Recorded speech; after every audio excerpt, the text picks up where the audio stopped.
সূরাতে উল্লেখ করেছেন। আল্লাহ রাসূল সাল্লাল্লাহু আলাইহি ওয়াসাল্লাম যখন মক্কাতে দাওয়াত দিচ্ছিলেন, মক্কার কুরাইশরা নানাভাবে বিষ্ণু ঈসা ইসলামকে কষ্ট দিচ্ছিল, নানাভাবে ট্যাগিং করছিল, মিথ্যা অপবাদ দিচ্ছিল। কখনো কখনো তারা বিশ্বনবীকে বলছিল মিথ্যাবাদী, কাযযাব। কখনো বলছিল যে তুমি হচ্ছে জাদুকর, সাহির। কখনো বলেছে শায়ের, মুহাম্মদ তুমি কবি। কখনো বলেছে কাহেন, মুহাম্মদ তুমি গণক। এবং কখনো বলেছে মুহাম্মদ তুমি হচ্ছে মাজনুন, মানে পাগল। আওয়াজ করে সবাই পড়ুন নাউযু বিল্লাহি মিন যালিক। তাহলে বিশ্বনবীকে মৌলিকভাবে এই 5টি অপবাদ দিয়েছে। আমার কলেজা টুকরা সিলেটের ভাইরা, বিশ্বনবীর ব্যাপারে মিথ্যা অপবাদ মৌলিকভাবে দিয়েছে কয়টি?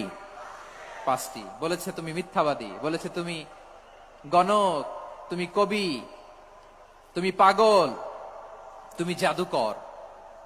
বিশ্বনবীকে যে এই 5টি অপবাদ দেয়া হলো, আল্লাহ তাআলা এটা সহ্য করেননি। এই 5টি অপবাদের বিপরীতে আল্লাহ তাআলা বিশ্বনবীর 5টি চমৎকার বৈশিষ্ট্য উল্লেখ করে সূরাতুল আহজাবের 2টি আয়াত নাজিল করেছেন। আওয়াজ করে পড়েন আল্লাহু আকবার।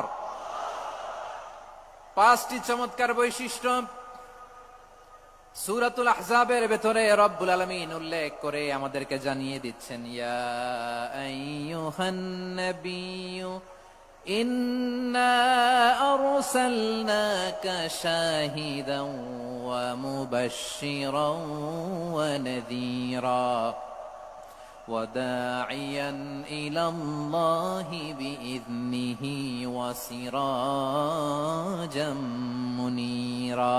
পড়েন আল্লাহু আকবার।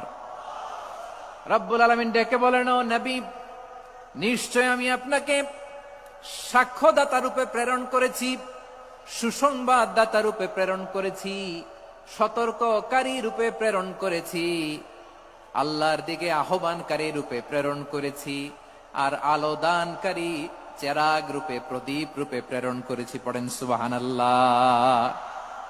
5টা বৈশিষ্ট্য। 1 নম্বরে আল্লাহ তাআলা বলেন, হে নবী, নিশ্চয় আমি আপনাকে সাক্ষ্যদাতা হিসেবে প্রেরণ করেছি। সাক্ষ্যদাতা, বিষ্ণু ঈসা ইসলাম সাক্ষ্য দিবেন, এজন্য শাহিদ। শাহিদ মানে সাক্ষ্যদাতা। আওয়াজ করে বলুন, শাহিদ মানে কি? তিনি সাক্ষ্য দিবেন। মুবাশশির, 2 নম্বর বৈশিষ্ট্য হচ্ছে তিনি মুবাশশির। মুবাশশিরুম বিরাহমাতিল্লাহি ওয়া বিল জান্নাহ। তিনি আল্লাহর রহমতের সুসংবাদ দেন, তিনি আল্লাহর জান্নাতের সুসংবাদ দেন। সুবহানাল্লাহ পড়েন। 3 নম্বর বৈশিষ্ট্য হচ্ছে নাযীর, তিনি সতর্ককারী, ওয়ার্নার।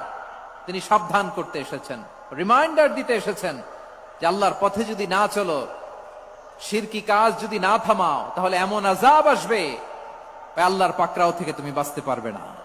তিনি নাযীর।